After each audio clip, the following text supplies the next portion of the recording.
දකින්නකොට මට මතක් වෙන ලස්සන කතාවක්. ඇත්තටම ලස්සන කතාවක් නෙවෙයි, ලොකු වියෝවක්. 2004 කාටද අමතක වෙන්නේ නේද? එදා සුනාමි දවස. අපි දන්නේ සුනාමි කියලා.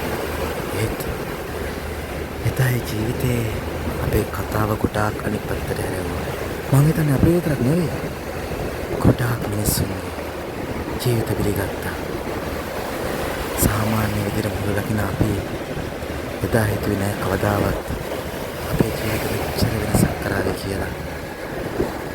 හැබැයි එදා මොහොත ඇවිල්ලා ගොඩක් මිනිස්සුන්ගේ ජීවිත අරගෙන ගියා. දේපල අරගෙන ගියා. ගොඩක් දේවල් අරගෙන ගියා. ඉතින් ඒකට මුහුණ දුන්න මං හිතේට අපත් දකින්න අපෝ මිනිස්සු නැගිට්ටා. අපෝ මිනිස්සු ශක්තිමත් වුණා. නැතිකමට හොර වුණා. ඇති දේ තියාගෙන ඉස්සරහට ගියා. අද මොකක්ද වෙලා තියෙන්නේ? මේ සුනාමිය ආවේ කියලාද? ඒ සුනාමිය ආවේ කාටවත් කියලා නෙවෙයිනේ. අපි ආවට පස්සේ දන්නේ නම අපි මුහුදකට ගලවලා කියලා. ඒ කළු පෙළ ගස් උස්සගෙන මට දැන් වගේ මතකයි. ඇඟේ වෙట్లా යනවා මතක් වෙනකොටත්. ඉතින් මම ඔයාලට කියන්නේ ඒ තවත් බලාගෙන ඉන්නේ. ඒ තවත් කෙනෙක් දිනකම් බලන් ඉන්නේ. ඒ වාට පෙරි නැගිටින්න. ඔයා මතක් කරන්න ඔයා ගැන.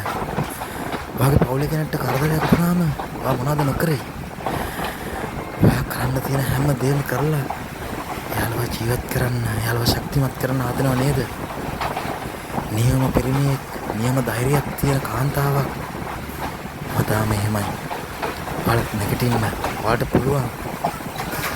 අරයා මෙයා, අරයා වැරදි, මෙයා වැරදි කියන එක නතර කරන්න. අපි ඉස්සරහට යමු. අපි නැගිටිමු. මේ මුහුද බලන්නකෝ දැන්. හරි නිසලයි. හිතන්නවත් පුළුවන්ද? අච්චර ලොකු විනාශයක් කරා කියලා. බලන්න මුහුදේ ලස්සන. කලින් වගේම. ඉතින් ළමයෝ ඔයාට බැරි වෙන්නේ කොහමද? ඔයාට ප්‍රශ්නයක් නැති. ඔයා වැටෙන්න ඕන තරම් දේවල් වෙන්නේ නැති. හැබැයි ඔයාට හිතෙන්නේ නැද්ද? දැන් වැටුණ ඇති. මේක තමයි නැගිටින්න වෙලාව.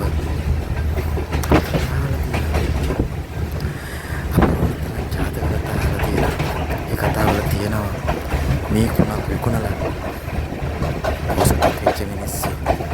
ඒව කතා විතරක් නෙවෙයි, ප්‍රායෝගිකවද ඒකවල ඕන තරම් දැකලා තියෙනවා. බලන්න මේ වෙනකොට ලෝකේ ප්‍රසිද්ධ කෝටිපති ව්‍යාපාරිකයෙක් ලංකාවේ ප්‍රසිද්ධ කෝටිපති ධම්මික පෙරේරා. බලන්න මේ කතාව. එයාගේ දේශනය ඇත්තටම මම එයා ප්‍රොෆයිල් එකකට මේ කතා කරනව නෙවෙයි. එයා ගැන කියනව නෙවෙයි. හැබැයි එයා ගැන කිව්වත් එයා හරි ලස්සන කතන්දරයක් කියනවා. හැබැයි අද එයා කාව වැඩ කරන සේවකයෝ ගන්නවත් දන්නවද? නෑ නේද? අරුතරේ එයාවත් දන්නේ නෑ. මට කියන්න ඕනේ මෙච්චරයි. බලන්න හිටිය ඇති. නැගිටමු අපි. මොනාරි කියන්න කියන්න.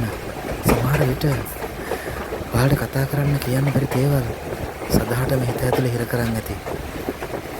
ඒව කියන්න බැරුව මානසිකව වැටෙනවා ඇති. මේ මාත් එක්ක කතා කරන්න. මට කියන්න. ඔයාගේ ප්‍රශ්න වලට උත්තර හම්බෙයි. සමහර විට මේක පොඩි ප්‍රශ්නයක් වෙන්න පුළුවන්.